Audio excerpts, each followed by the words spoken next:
العالمين نحمده ونستعينه ونستهديه ونستغفره ونعوذ بالله من شرور أنفسنا ومن سيئات أعمالنا من يهدي الله فلا مضل له ومن يضلل فلن تجد له وليا مرشدا أشهد أن لا إله إلا الله وحده لا شريك له وأشهد أن محمدا عبده ورسوله اللهم صل وسلم وبارك على محمد وعلى آله وأصحابه أجمعين اللهم رب اشرح لي صدري ويسر لي امري واحلل عقدة من لساني يفقهوا قولي ولا حول ولا قوة الا بالله العلي العظيم اللهم لا سهل الا ما جعلته سهلا وانت تجعل الحزن ان شئت سهلا ربي يسر ولا تعسر واتمم بالخير اما بعد. Ibadah malaikat. Malaikat adalah hamba Allah yang cukup kuat mentaati Allah Subhanahu Wa Taala. Mereka sekali-kali tidak menderhaka kepada Allah. Sifat tersebut menjadi fitrah mereka. Firman Allah Subhanahu Wa Taala, Ya ayyuhalladzina amanu qu anfusakum wa ahlikum nara wa quduha an-nas wal hijarah 'alaiha malaikatun ghiladun shidadun la ya'suna Allah ma amarahum wa yaf'aluna ma yu'marun. Maksudnya, wahai orang-orang yang beriman, peliharalah diri kamu dan keluarga kamu dari neraka yang bahan-bahan bakarannya manusia dan batu berhala. Neraka itu dijaga dan dikawal oleh malaikat-malaikat yang keras dan kasar layanannya. Mereka tidak menderhaka kepada Allah dalam segala yang diperintahkannya kepada mereka, dan mereka pula tetap melakukan segala yang diperintahkan. Jadi malaikat ni Allah Subhanahu Wa Taala jadikan kekuatan, kemampuan yang luar biasa kepada mereka ketika mereka melaksanakan tugas dan juga ibadah. Bila kita kata ibadah ni, kalau qiyam sampai kiamat, rokok sampai kiamat, sujud sampai kiamat, sentiasa bertasbih, berzikir kepada Allah Ta'ala, tak ada ruang kosong langsung. Dalam 24 jam tu semua beribadah kepada Allah. Kita ni kalau berdiri lama sikit kita rasa letih, penat, rokok lama sama, sujud lama pun sama. Malaikat tak ada perasaan-perasaan tu. Sebab tu dia berlainan sangat dengan manusia. Dan sebab itu jugalah Allah Subhanahu Wa Taala utuskan para rasul daripada kalangan manusia supaya manusia dapat mencontohi dan dapat mengikuti. Kalau daripada rasul ni, daripada jin dan juga malaikat, manusia tak mampu nak ikut. Cara mereka lain. Malaikat ni bila beribadat dia tak ada perasaan mengantuk, penat, letih, lapar, dahaga. Jadi kalau malaikat tu jadi rasul macam mana? Taubat lahum kita tak boleh nak ikut. Jadi pertamanya dia sudut kekuatan di dalam mereka melakukan ibadah. Yang keduanya, ibadah mereka itu istiqamah. Tak macam kita mari semangat, rajin buat, pulun, kita tekun. Mari semangat tak rajin, kita lemah balik, tinggalkan, ataupun kita buat kadang-kadang. Maknanya kadang-kadang tinggal, kadang-kadang kita buat. Dan Allah Subhanahu Wa Taala jadikan malaikat ini juga, bila Allah Subhanahu Wa Taala arahkan supaya mereka menyeksa ahli kubur ataupun penghuni neraka tanpa belas kasihan, dia kuat. Merayu, mereka meraung, mengadu, minta ampun, minta maaf. Masa tu tak ada peluang dah, tak ada harapan, tak ada ruang nak minta ampun, minta maaf. Mereka berterusan menyeksa sebagaimana kehendak Allah Subhanahu Wa Taala, sebagaimana yang diperintahkan oleh Allah. Jadi dalam ayat ini Allah Subhanahu Wa Taala menceritakan tentang sifat perangai malaikat, sifat dan juga perangai malaikat ketika melaksanakan perintah Allah Subhanahu Wa Taala. Wahai orang-orang yang beriman, peliharalah akan diri kamu. Ayat ini telah kita tafsir di dalam pelajaran kita yang lalu. Dan juga ahli kamu. Ahli di sini para ulama menyebut sama ada ahli keluarga kita ataupun sesiapa sahaja yang berada di bawah pentadbiran, naungan, penguasaan kita, di bawah pengurusan kita, semua termasuk di dalam ahli. Takutlah kamu, peliharalah diri kamu dan ahli keluarga kamu daripada api neraka. Waquduha, dan Allah Ta'ala cerita sifat neraka ini, bahan bakar api neraka itu an-nasu adalah manusia. Kalau kita nak bakar ayam ke ikan ke, bahan bakarnya kayu arang kan, arang ataupun kayu. Ini bahan bakarnya manusia itu sendiri menjadi bahan bakar untuk membakar manusia yang lain. Manusia yang mana jadi bahan bakar itu adalah manusia yang kafir, yang kufur kepada Allah Subhanahu wa taala, menjadi bahan bakar untuk membakar penghuni-penghuni neraka yang lain. Yang kedua, Allah Subhanahu wa taala menyebut wal hijarah, iaitu batu-batu. Batu di sini ulama kata apa? Al hijaratu allati abaduha. Maknanya batu yang disembah oleh orang kafir. Tadi bahan bakarnya adalah manusia. Manusia yang kafir kepada Allah, yang ingkar kepada Allah. Yang keduanya batu. Batu yang macam mana? Batu yang disembah oleh orang kafir, yang dibuat sebagai berhala ataupun patung. Batu itulah yang menjadi bahan bakar untuk membakar penghuni-penghuni neraka. Yang keduanya, yang menjadi bahan bakar itu juga hijaratun min kibrit tatusa'aru biha an-naru. Maka yang dibakar akan batu yang dijadikan daripada belerang, yang dibakar akannya untuk memberi suatu nyalaan yang kuat, api yang kuat daripada belerang. Itu yang ketiga. Yang kedua. Yang ketiga, annal maqsuda bi zikril hijarati an ya'lamu anna an-nara ashaddu kharqan lahum. Sebab apa disebut batu? Bahan bakarnya adalah batu.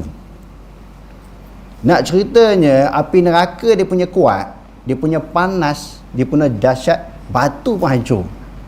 Antara manusia dengan batu, mana lebih pejal, mana lebih kukuh, mana lebih keras, mana lebih tahan? Antara manusia dengan batu. Allah Ta'ala kata batu pun dia bakar, menjadi bahan bakar untuk membakar manusia. Batu itu pun dia bakar. Nak menunjukkan bagaimana kekuatan, kepanasan, kedahsyatan api neraka. Kalau setakat nak bakar manusia ni senang je lah. Batu tu dia bakar. Sebab itu para ulama tafsir kata annal maqsuda bi zikri hijarati an ya'lamu, supaya yang dimaksudkan dengan menyebut batu di sini supaya manusia mengetahui annan nara asyaddu kharqan lahum. Sesungguhnya api neraka itu bersangatan bakar bagi mereka. Kalau batu pun api neraka boleh bakar, apatah lagi manusia. Yang keempat, wa wasafallahu an-nara bi hadhihi al-awsafi liyazjara ibadahu anit tahawuni bi amrihi. Yang keempat disebut batu di sini, dan juga dengan sifat-sifat disebut neraka di sini dengan sifat-sifat neraka yang panas, yang mampu membakar akan batu, apatah lagi nak membakar manusia, untuk menakutkan hamba-hamba Allah. Tujuan Allah Ta'ala sebut batu ni dibakar, batu pun menjadi pecah, hancur, berkecai, apatah lagi nak membakar manusia yang menjadi penghuni neraka, nak menggerunkan kita, membangkitkan semangat takut daripada meringan-ringankan perintah Allah. Kalau tinggal sembahyang, ini balasan dia. Tinggal puasa, tinggal haji, tinggal zakat, buat dosa ni, buat dosa nu, buat maksiat ni, kesannya, hasilnya, balasannya begini. Allah Ta'ala nak bagi takut. Kalau batu pun hancur, manusia apatah lagi. Itu dah yang kita sebut berulang kali dalam hadis yang diriwayatkan oleh Imam Muslim. Seringan-ringan siksa neraka tu kan. Rajulun mutana'alun bina'laihi hatta yaghli minhuma dimaghu. Seseorang yang dipakaikan satu jenis kasut dalam neraka, hasil daripada kepanasan tapak kasut tu, menyebabkan otak manusia ni, kepala manusia ni cair, jadi cair. Hak tu paling ringan. Hak paling berat macam mana wallahu alam. Siksaan paling berat ni Allah Ta'ala kenakan, Allah Ta'ala timpakan kepada orang munafik. Innal munafiqina fid darkil asfal minan nar. Sesungguhnya orang munafik itu berada di dalam api neraka Allah Subhanahu wa taala yang paling bawah. Okey, dalam ayat ini yang pertama Allah Ta'ala cerita sifat dan ciri api neraka. Yang keduanya Allah Ta'ala cerita malaikat pula. Alaiha, atas neraka itu malaikatu, malaikat-malaikat yang ghilaz. Tadi bentuk siksaan neraka, ni malaikat yang melayani. Malaikat yang melayani, malaikat yang menghukum, Malaikat yang menyeksa, yang malaikat yang mengambil tindakan kepada penghuni neraka. Macam mana sifat malaikat itu? Ghilazun, kasar. Adapun yang penjaga-penjaga syurga yang lemah lembut, sopan santun, budi bahasa, yang menyambut orang-orang yang masuk ke dalam neraka syurga itu dengan keadaan lemah lembut untuk memberi kesenangan, kegembiraan kepada penghuni-penghuni syurga. Dijemput masuk itu dengan suara, dengan ayat-ayat, kalimah-kalimah yang menyenangkan penghuni syurga. Di antaranya udkhuluha bisalamin aminin. Masuklah kamu syurga dengan selamat sejahtera. Lembut je ayat dia guna, nak bagi seronok. Sebelum mengecapi nikmat syurga, ayat-ayat yang menyeronokkan penghuni-penghuni syurga. Tetapi sebaliknya ahli neraka ini ghilazun, malaikat yang layan tu kasar. Syidadun, keras. Tadi sifat api neraka, ini sifat malaikat tu keras. Dia tak bagi chance, dia tak bagi peluang. Dan Allah Ta'ala sebut pula lagi sifat malaikat itu la ya'sunallaha, sekali-kali mereka tak derhaka kepada Allah. Sebab tu malaikat ni Allah Ta'ala jadikan satu jenis makhluk yang sentiasa taat, sentiasa beribadat, sentiasa bertugas melaksanakan perintah-perintah Allah. Manusia tak boleh, kadang-kadang dia buat, kadang-kadang dia tak buat. Dia sentiasa lawan, dia sentiasa bangkang, pertikai apa yang diperintahkan oleh Allah. La ya'sunallaha ma amarahum. Mereka sekali-kali tidak derhaka kepada Allah sesuatu yang Allah Ta'ala perintahkan kepada mereka. Wa yaf'aluna ma yu'marun. Mereka sentiasa melakukan apa yang diperintahkan.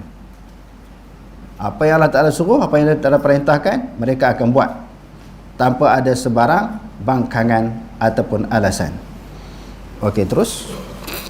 Al-Quran menjelaskan sebahagian daripada ibadah malaikat. Jadi dalam Quran disebut sebahagian daripadanya, dan lebih lanjutnya disebut di dalam hadis bagaimana bentuk-bentuk, cara-cara, kafiat-kafiat malaikat melakukan ibadah kepada Allah. Manusia dia ada kafiat yang sendiri. Malaikat pun sama, jin pun sama. Sebab jin juga adalah golongan yang sama macam manusia di sudut hukum taklif. Apa maksud hukum taklif? Suatu perintah yang diperintahkan oleh Allah supaya jin dan manusia ni buat berdasarkan kepada syariat masing-masing. Wa ma khalaqtul jinna wal insa illa liya'budun. Tidak aku jadikan jin dan manusia melainkan untuk beribadat kepadaku. Okey, terus. Firman Allah Subhanahu wa taala, "Alladzina yahmiluna al-arsha wa man hawlahu yusabbihuna bihamdi rabbihim wa yu'minuna bihi wa yastaghfiruna lilladzina amanu.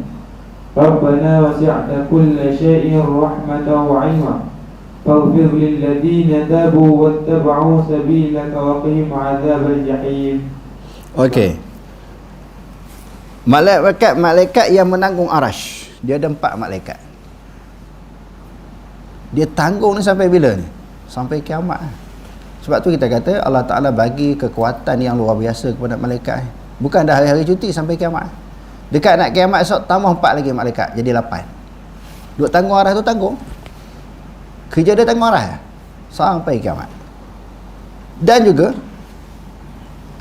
yang berada di sekeliling arash itu yusabbihuna bihamdi rabbihim, sentiasa bertasbih dengan memuji Tuhan mereka. Tasbih ni baca apa? Tasbih. Kalau tahmid, tahlil,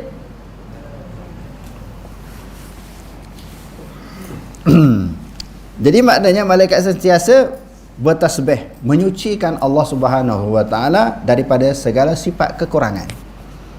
Itu dipanggil tasbih, mensucikan Allah. Macam nak sebut subhanallah, subhanallah tu apa maksud? Maha suci Allah, maha suci Allah, maha suci Allah. Apa maksud maha suci Allah? Maha suci Allah daripada segala sifat kekurangan bagi Allah.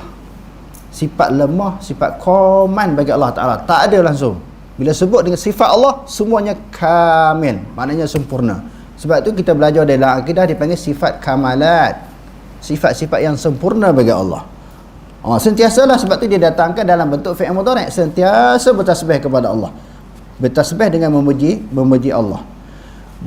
Dan malaikat beriman dengannya beriman dengan Allah Subhanahu wa taala dan sentiasa meminta ampun. Wa yastaghfiruna, istaghfara, yastaghfiru apa maksud? Ghafara mengampun, istaghfara minta ampun. Mereka minta ampun kepada Allah untuk siapa? Lilladzina amanu, untuk orang-orang yang beriman. Jadi untung jadi orang beriman ni. Kita sendiri minta ampun kepada Allah terhadap dosa kita. Orang Islam yang lain pun tolong doa juga untuk semua orang Islam. Tu yang doa pada Rabbana ighfir lana dzunubana kan. Wali walidina warhamhuma kama rabbayana shaghira wali jami'al mu'minina wal mu'minat wal muslimina wal muslimat al ahya'i minhum wal amwat. Semua sekali. Orang lain tolong berdoa kepada Allah untuk orang beriman. Tak cukup pada tu, kita sendiri bertaubat kepada Allah. Orang lain pun minta doa kepada Allah Taala untuk orang Islam, sesama Islam diampun oleh Allah, dan malaikat minta ampun kepada Allah untuk orang beriman. Sebahagian daripada jenis malaikat ni, dia kerja dia minta ampun dia kepada Allah untuk orang beriman, untuk orang yang telah beriman. Jadi orang jadi orang beriman ni untung banyak je orang beriman ni. Selain daripada mereka sendiri berdoa dan minta ampun kepada Allah, pihak malaikat juga berdoa minta ampun kepada Allah terhadap kesalahan dan dosa mereka. Wahai Tuhan kami, Engkau telah meluaskan setiap sesuatu, rahmat dan juga ilmu. Allah Ta'ala bagi rahmat, Allah Ta'ala bagi ilmu kepada manusia, dan juga kepada, khususnya kepada orang-orang yang beriman. Minta bagi rahmat. Rahmat ni penting, sebab dengan rahmatlah seseorang itu masuk syurga. Kan dalam hadis kan, sahabat tanya Rasulullah kata, la yadkhulul jannata ahadun bi'amalihi, mana-mana orang tak boleh masuk syurga dengan amalan dia. Sahabat kata, walau anta ya Rasulullah, kamu sendiri macam mana? Sebab Rasulullah ni dia punya ibadat kan kuat kan, ulun tekun ibadat dia, banyak panjang kalau dia sembahyang, berzikir, baca Quran bersungguh. Aku pun sama dia kata, aku tak boleh masuk syurga dengan ibadat aku illa bi rahmatin minallah, melainkan dengan rahmat yang datang daripada Allah. Oleh kerana Allah Subhanahu wa taala dia mempunyai sifat kasih sayang, rahmat, dijadikan agama Islam ini dan juga diutuskan Nabi Muhammad ini juga adalah untuk membawa rahmat. Allah Ta'ala ni bersifat dengan penyayang, dia sayang kepada semua makhluk dia. Banyaklah bukti-bukti dalil-dalil Allah Ta'ala ni penyayang kepada manusia, kepada haiwan, semua makhluk Allah Ta'ala kasih. Tumbuh-tumbuhan, sebab tu dia Allah Ta'ala turunkan hujan untuk menyuburkan tumbuh-tumbuhan, untuk menghidupkan tumbuh-tumbuhan dan menghidupkan binatang-binatang, diturunkan hujan untuk memperolehi sumber air. Kalau tak ada hujan, manusia boleh mati, haiwan, tumbuhan, kerana rahmat. Jadi oleh kerana itu, Allah Ta'ala utuskan Nabi Muhammad SAW pun untuk membawa rahmat. Wa ma arsalnaka illa rahmatan lil alamin. Tidak kami utuskan engkau wahai Muhammad melainkan nak bawa rahmat kepada seluruh alam.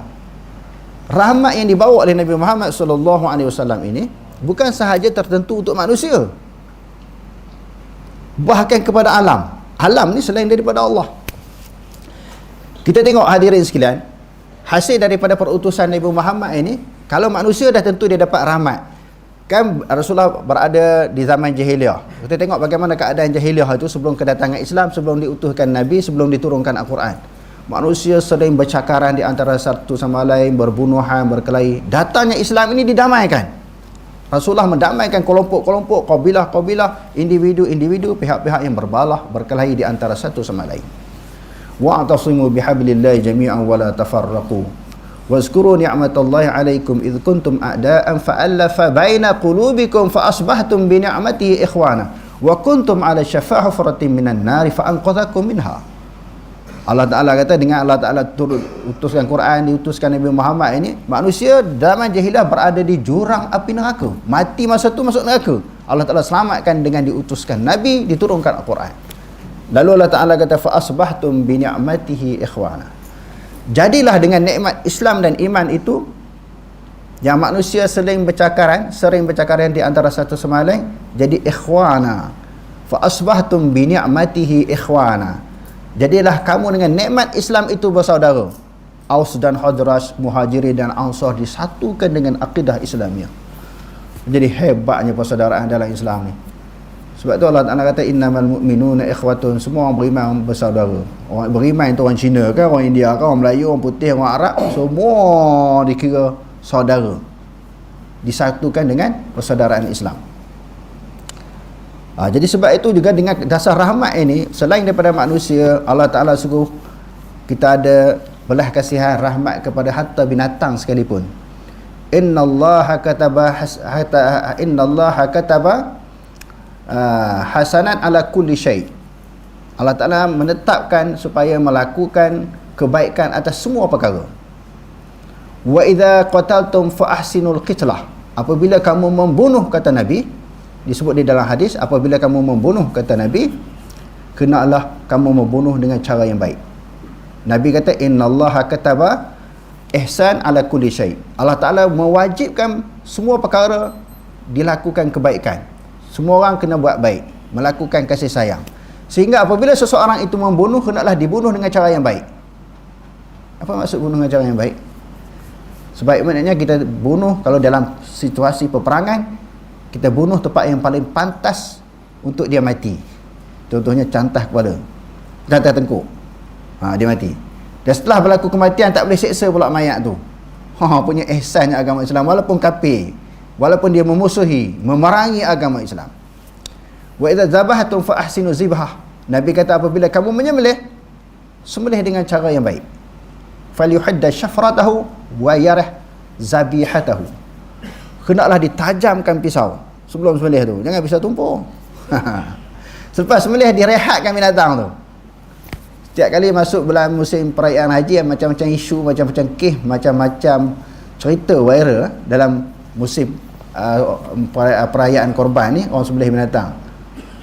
Sembelih binatang dah mati, binatang tu dia dikasari. Jadi dia berdasarkan kepada hadis Nabi yang kita bacakan tadi, berlaku ihsan walaupun terhadap binatang. Binatang juga adalah sebahagian daripada makhluk Allah Subhanahu wa taala. Okey, terus.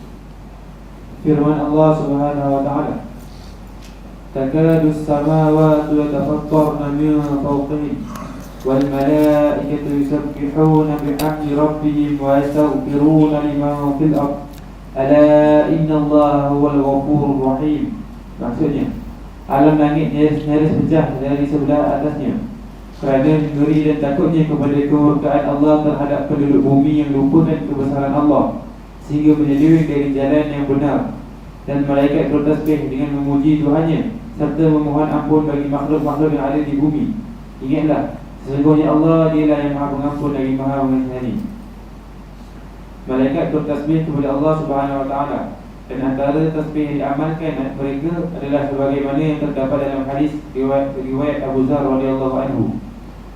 Anna Rasulullah sallallahu alaihi wasallam su'ila ayyul kalami afdal. Qala masbaqallahu li malaikatihi aw li ibadihi subhanallah wa bihamdihi. Maksudnya, Rasulullah sallallahu alaihi wasallam pernah ditanya apakah ucapan yang paling afdal. Bagi dia bersabda, apa yang dipilih oleh Allah untuk para malaikatnya atau hamba-hambanya, iaitu Maha Suci Allah dan kepujiannya. Ini antara tasbih yang semua tasbih baik. Ini di antara tasbih yang paling baik, subhanallah wa bihamdihi. Dalam riwayat yang lain, subhanallah wa bihamdihi, subhanallah hil azim.